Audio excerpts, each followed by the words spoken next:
everyone, and welcome to episode 125 of the Meet the Farmers podcast. I'm your host, Ben Eagle, and today is our Harvest 2021 special episode. Something a bit different for you. 3 arable farmers giving us their view on the year so far, and specifically their harvest. I want to thank them all for getting involved. Kicking us off from Yorkshire is Andrew Wilson. Hi Ben, here's our Brickyard Farm Harvest Update 2021. Well, harvest for us starts in June and runs through to February. Lots of different things going on. Hay time happened at the end of June and was probably one of the best we've seen for some years, both in terms of yield and in ease of getting it, to be fair. Winter barley started last week of July. Reasonable average yield, 7.5 to 9 tonne a hectare. Most of the winter barley, all the winter barley, is either second or third cereal.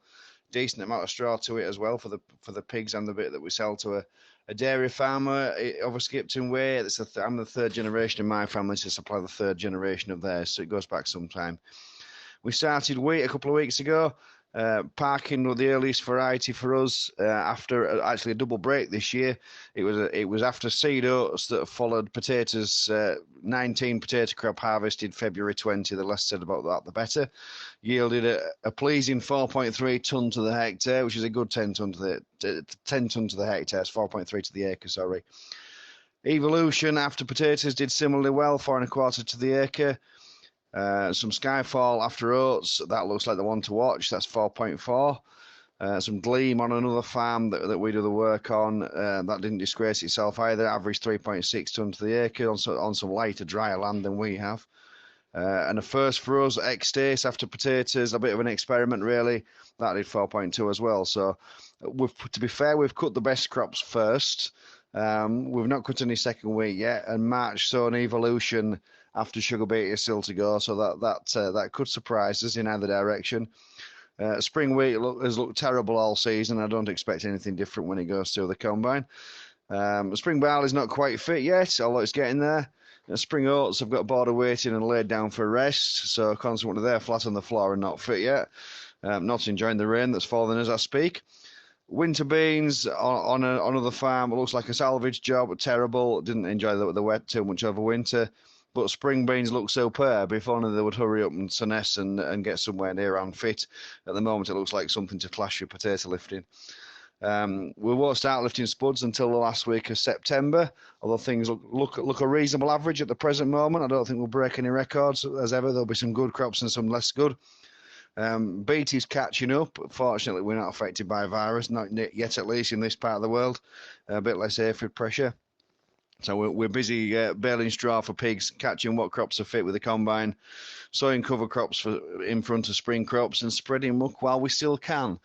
All the while keeping the dryer and the blade spraying on top of. So plenty going on. Catch you later. Thank you. A very busy Andrew Wilson there. Next up is Tom Clarke from Cambridgeshire. It's Tom Clarke here. I'm standing in the Cambridgeshire Fens, and it's about 8:45 on a Friday night in the middle of, towards the end of August, and you might be able to hear the combine and tractor and trailer running around in the background. We are harvesting wheat. It's been quite a wait, and it's not ideal, but we're taking every opportunity we get to get the wheat in. We would have normally been coming to an end now, and we're not even half done yet. It's been rainy and dull. We had a really cold, prolonged winter into spring. The sun really hasn't come out all year. But, farmers can complain about the weather. That's our job. But it's also our job to carry on farming despite that. And I think we're likely to see more and more years where the weather doesn't do what we think it's meant to do. And we're just going to have to get used to that. And it's going to come down to putting in the hours, thinking ahead and planning. And this year I think it's a good one to sort of chalk up as a learning experience. There we are. Tom Clarke. And finally, Farmer Tom himself, Tom Martin, again from Cambridgeshire. Hi folks, it's Farmer Tom here, just giving you a little bit of an update on our farming year so far. And to really understand how things are going, we've got to wind the clock back 12 months to harvest 2020. And we had a terrible harvest. We had the longest, the latest, the wettest, the windiest and the worst harvest, and that was 2020. And what that moisture at harvest time really did for us was it meant that we had very wet ground to sow into in the autumn. And the ground below me has at least 70 to 80 feet of clay. The old London brick pits are right next door, and so of course having wet ground is not very good for us at all. You'll see today we're mould draining. We're putting channels through the ground to help the water get away and to help the soil better cope with extreme rainfall events. But we got much of our autumn planting done. It was a better autumn than 2019, which was incredibly wet. But we still had a wet winter, but we kind of had a proper winter. It was we had a very cold time in January and February. We had some temperatures at -7, -8, which is very cold for us here. That's degrees Celsius. And then we had a fair bit of snow as well, which was great. I don't mind that. We like a proper winter.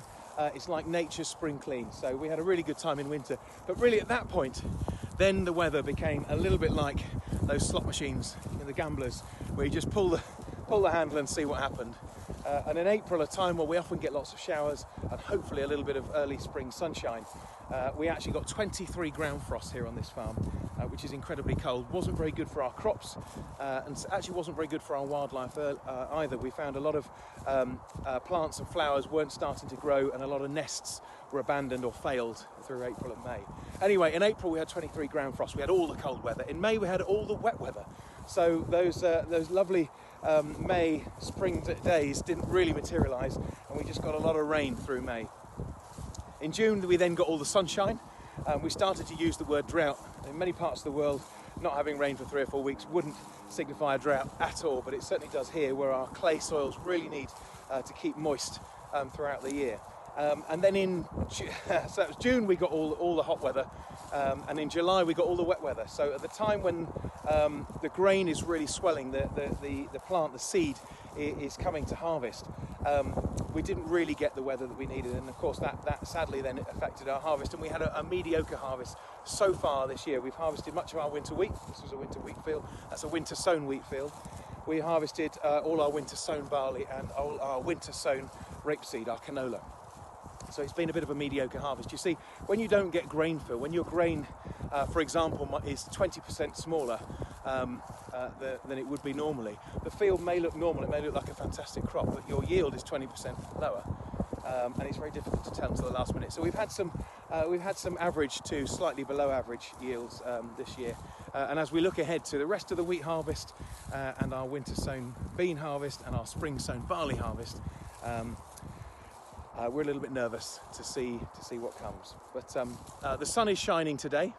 I am happy, as I always am, nearly always am, and we're doing some good work here, putting the mould drainer to work. So putting moulds, so channels through the soil to help the rain drain away. And really, that actually helps to mitigate flooding. So it's something that we're really focusing on here on this farm. The soil's a bit like a sponge, so when it rains, that sponge soaks up the water. But if it's waterlogged, if the water then can't get away, the next decent rainfall event we have, the water will flow off the top, take all the nutrients and take all the organic matter with it. So we very much try to let that water flow away by creating drainage channels. For our wildlife, it's actually not been a bad year, apart from a very, very cold time in April, which wasn't ideal. And of course, that wet weather in July with young chicks didn't really help a lot of them. But we've seen a lot of wildlife around. I've seen a fair bit from the combine as we've gone through this year. So I would say, on balance, not a bad year. As farmers, of course, we're optimists.